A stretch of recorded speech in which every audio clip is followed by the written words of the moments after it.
All right, welcome back to the deep dive, where we take your sources and really try to unearth those crucial nuggets of knowledge. Today, we're plunging into something, well, truly unique. Excerpts from Yang Buffalo, The Tale of a Political Bovine, also known as Shane 2015. Now, you, our listener, you're always up on current affairs, complex topics. But this allegorical narrative, it offers a really fascinating lens, a way to look at these universal themes, power, resistance, maybe in a way you haven't quite seen before. Indeed, yeah. This isn't your typical historical account, not at all. It's more like a rich symbolic tapestry. It uses the animal kingdom, specifically cattle, to paint this vivid picture of human society, power dynamics, and, well, those persistent struggles we see. So our mission today really is to unravel the layers of this story, understand the characters, the events, and discover what profound insights it offers about the human experience, even remarkably through the eyes of Buffalo. So yeah, prepare for maybe some aha moments, because this deep dive, I think it's going to make you see familiar patterns in a whole new light. Let's unpack this. Yeah. Okay, so our story kicks off in Ila Deshaya, which translates to the land of cattle. It later gets renamed Rushabalanthaya, bovine land.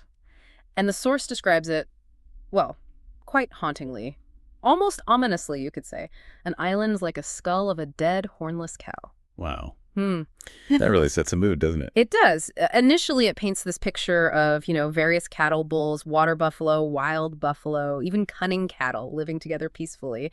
But then we meet a truly unique figure. Right, Yang Buffalo. And what's fascinating here is how he's introduced. He's not just another buffalo in the herd. No, Yeah. He's depicted as intelligent, powerful, unafraid of thunder, which is quite symbolic in itself. And the author, it's remarkable, characterizes him as thinking like Prince Hamlet, pondering these big existential questions, life and death.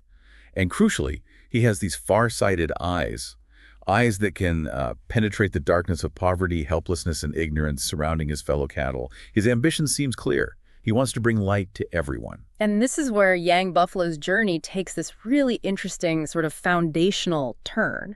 The narrative talks about his shift in perspective, this ability to raise his eyes above the grass level. What does that really mean? What does it let him understand? It's absolutely critical. By raising his eyes above the grass level, he's essentially transcending that immediate instinctual existence, the day-to-day grazing. He starts to see society in layers. He learns, as the text says, from level to level, from class to class.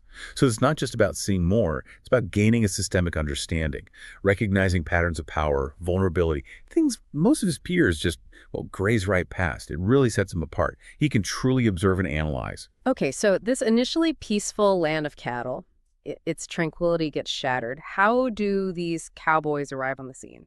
Yeah, the peace in Ela Deshaya is abruptly broken by the arrival of the cowboys. The original text calls them Iet, or Iset here. And they're described with these specific physical traits: pink skin, brown, blue, green eyes, milky white hair. On this imagery, it clearly marks them as foreign, as outsiders. And they quickly colonize Ela Deshaya, begin their rule. It's a very direct allegory for colonial conquest. Right, and once these cowboys are in charge, the story brings in new power figures, the outlaw Unansala. What's their deal? And this business of them eating the country grass immediately. Well, connecting it to the bigger picture, the cowboys basically install these new rulers, the outlaw Unansala.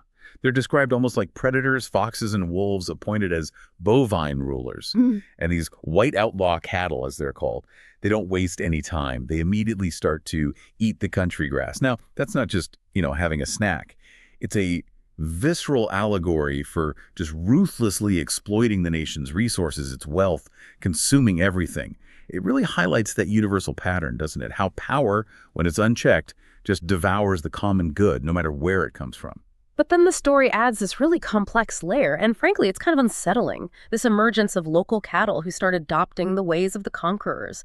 These Miganunansala, the water buffalo lords. What's the narrative suggesting here? Are they just victims too, or are they actually participating? It's a really chilling demonstration, I think, of how a local elite can become complicit in their own people's oppression. The text explicitly says they wanted to live like cowboys. They even started abandoning their traditions, saying mama instead of umba, eating puniku, that's oil cake, with spoons and forks instead of grass, choosing imported Bullengate milk powder. They're actively devaluing their own heritage. It's not just self-interest, it's deeper. It shows how some within a subjugated group can internalize the colonizer's values, and become tools of control themselves. And this complicity, how does the narrative show it actually contributing to the oppression, like in concrete terms? Well, they were given patties, little favors, privileges by the cunning cowboys. And later, they're actually appointed as leaders of various Sangham's associations, specifically designed, the text says, to suppress the wild buffalo, the ones who might resist. And it's also noted their children even went off to Oxford to learn Akurusastara letters knowledge, which further cements their status, their alignment with the oppressors. They effectively became the enforcers of this new order, yeah? Protecting their own privileges at the expense of their kin. It shows how power structures get reinforced from within. Okay, so fast forward a bit. After the Second World Cattle War, the narrative describes protests against the Bull Empire. Big ones. Rivers of blood, ox blood, cow blood, buffalo blood, huge sacrifices. But despite all that bloodshed, real freedom, it just seems incredibly elusive. Why do you think that is, based on the text? Well, it's quite telling, isn't it? The text says the Megananansela, those water buffalo lords we just talked about, were not stupid enough to ask for freedom. Think about that. Not stupid enough. Instead, they preferred to just protect their privileges under the outlaws. It reveals this deep-seated self-interest that so often undermines genuine liberation movements. Their choice highlights how, perceived security and status can trump collective freedom. It actively hinders real change. Wow. So the story then introduces a new political mechanism, the Kamapchanda, which translates interestingly as the election of desire or universal bull suffrage. What happens when this new system, this election, comes into play? Does it fix things? Well, what's striking is how relentlessly the narrative shows that. Well, the faces of power might change, but that fundamental cycle of exploitation, it often just persists. So power shifts, yes. The United Vrushaba Party, symbolized by the mosquito, comes to power. And they lead the water buffalo into these grand-sounding places, ruined cities, jungle-covered tanks, stone pillars. Sounds like progress, maybe? But then the punchline. Mosquitoes just drink their blood at night. That's such a powerful image, right? New leadership, but just new forms of exploitation, maybe more subtle ones. And this pattern just keeps repeating. Yeah. Then comes the party symbolized by the leech. They have these nice slogans like, "A cow washed of mud is fit for kingship." They even provide water to wash off the mud. Sounds good. But paradoxically, the text says clothes were scarce and food was scarce. And the leeches, they still drank the blood of water buffalo suffering from knee pain, asthma, and hunger. Exactly. And there's even a green revolution mentioned, preached by bull leaders. Sounds positive, right? Green revolution. But while the cattle are made to enter the water, what happens? Mosquitoes sing songs while drinking blood, and then they just hide in green treetops. Yeah. It's this stark, repetitive pattern. New movements, new promises. But the old forms of exploitation, they just keep going, often with this deceptive veneer of progress. The story even shows leeches using the beauty of the blue sky to deceive and drink the blood of calves, highlighting how this exploitation spans generations. It's a perpetual cycle of predation. Given these just endless cycles of exploitation, these false dawns, it feels kind of inevitable that patience would just wear thin eventually. How does the narrative capture that boiling frustration? It leads to the cattle rebellion, right? What happens there? Yeah, the common cattle's frustration finally boils over into the cattle rebellion. The Cattle Liberation Front attacks the bull police, a real uprising. But even this desperate fight for change, it gets either co-opted or just brutally twisted. The overturn, the change happens under the symbol of the bedbug, and it leads to the assassination of red-blooded wild buffalo. Presumably, those are the ones who truly rebel, the ones who sought deep systemic change. Oh, man. And it's at this horrifying point that the leeches and mosquitoes unite, and they drink red wine. Yeah. It symbolizes, I think, the ultimate triumph of these parasitic forces over any genuine revolutionary spirit. They just consolidate their power. So in this continuous cycle of chaos, exploitation, a bull emperor, Ogonadapiti, is appointed, supposedly to protect the government's power. He tries to manage the internal conflicts, even claiming the division between North and South isn't a bull ethnic conflict, but a bull ideological conflict. And the North, their water buffalo, symbolized by a tick. They fought fiercely for 30 years from hidden palm trees.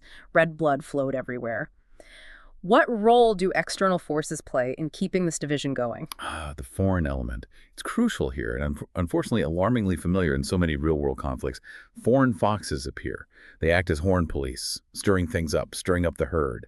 They give advice to start bullfights, specifically when they want to extract the bull essence of the country, the resources, the wealth. It vividly portrays this external manipulation for resource control, how outside interests can deliberately worsen internal divisions for their own gain. They profit from the chaos. And then we get to this truly chilling detail, just gut-wrenching. The narrative says, green, yellow, goni billow, sack devils, and black bulls systematically kill the educated, intelligent, energetic wild buffalo. This isn't just random violence. It feels like a deliberate eradication of critical thought, of potential leaders. How does a society even recover from that? It's a bleak picture, isn't it? Societal self-sabotage, almost. Yeah. But Yang Buffalo, our protagonist, he manages to save his life by fleeing to the jungle when his own group is massacred. But he doesn't just stay hidden forever. He returns later when he observes that the foxes and wolves around the dictator are engaging in widespread corruption and injustice. Gee. It shows his enduring commitment, right? His observation skills, his persistent hope, maybe, for a moment to intervene. And the Kamachanda, the election, it comes back again. Yang Buffalo watches. He sees the candidates lie, throw around vast sums of money, fiercely fight to serve water buffalo, or claim to, yet the big water buffalo, the masses. They just bow if promised free things. They care more about their small abdomen, their immediate needs, than the great abdomen of the nation, completely ignoring the mosquitoes and leeches clinging to them. It's such a powerful indictment, isn't it, of both the politicians and the populace. And the suppression of truth-tellers like Yang Buffalo? It's stark. It's brutal in the narrative. The Migan, Unansala, those elites, they literally want to gouge out Yang Buffalo's eyes, to tie his hands and feet at the junction, put a tire around his neck, and burn him alive. And Just like the text says, every truth-telling cattle. This visceral threat, it highlights the extreme measures taken to silence anyone who dares expose the truth. How dangerous it is to challenge comfortable lies. Yeah. And political slogans are everywhere. Country's future, young hope, good future, cow management, bull authority, good governance, all the buzzwords. But the general populace, the water buffalo, described as shameless, listening to manifestos only for what they can get for their bellies, not for love of country. It's just a disheartening cycle of apathy, it seems. Then the narrative culminates in this truly dramatic, almost apocalyptic moment. A comet hits, like Shoemaker Levy on Jupiter. The dictator's stage collapses. Floods inundate the country. What does this cataclysm reveal about Yang Buffalo's unique understanding compared to everyone else? Well, even amidst this chaos, Yang Buffalo's perspective remains far-sighted. He uniquely understands the true nature of this disaster. He sees it perhaps as a systemic issue, maybe even a global consequence. Unlike most water buffalo who only grasp the smell of free things, the immediate handouts or effects, they can't comprehend complex concepts like perestroika or globalization. But Yang Buffalo, he sees beyond the immediate suffering to the deeper underlying forces at play. And despite wanting to act, he faces this constant chilling threat. The narrative mentions John Keel's Lingus factories being everywhere, which sound like a powerful, maybe locally understood metaphor for how easily dissent gets silenced, how quickly a truth teller can be, well, processed, disappeared, reduced to a commodity. How does he deal with that profound danger? He considers a final desperate act, something dramatic, but then he realizes it's not the last chance. He sees the blood-red sun, and he understands his duty now is to live to protect little calves, the next generation. Those who don't know everything comes from the sun's power. It's not surrender. It's more like a strategic retreat. He recognizes that real change needs patience, maybe, and that his wisdom, his enduring presence, is vital for that next generation to someday understand the deeper truths. So he retreats to the jungle again, finds solace, interestingly, in the sound of temple, koval, and church bells over the sound of gunfire. He kind of clings to this belief that the election, the Kamachanda, did bring good governance, or maybe the idea of it, and he decides to wait. What does this final act of waiting, of stepping in the opposite direction, really signify? He steps in the opposite direction, yeah. And he carries this hope, this belief that he will return someday. When the cattle can finally understand the beauty of red, maybe the true meaning of their struggles, their sacrifices, and grasp the value of a global family. It's a long-term vision, isn't it? A testament to this enduring hope that even in the darkest times, the possibility of understanding, of unity, of genuine liberation, it still remains. And the narrative leaves us hanging with this really powerful, resonant thought. It seems finished, but it's not finished. Wow. Okay, this deep dive into Yang Buffalo, the tale of a political bovine, this revealed so much about how these cycles of power, exploitation, even just apathy, can really trap a society. But it also shows us how hope and that long-term vision for truth and collective well-being, how that can endure.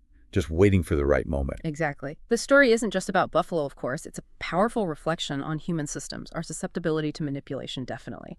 And also the quiet resilience of those who truly see, who have those far-sighted eyes. It really encourages us, I think, to look beyond the surface, beyond the easy promises, and to question the narratives we're constantly given, no matter how pervasive they seem. So for you, our listener, maybe think about what red suns are appearing in your own sky that maybe others aren't seeing yet. What little calves are you compelled to protect? Maybe not just by fighting directly, but perhaps by living to understand more deeply, and living to fight another day when the time is right. The story reminds us that even when things truly seem finished, that possibility of deeper understanding, of profound change, it often remains, just waiting for that moment of collective awakening.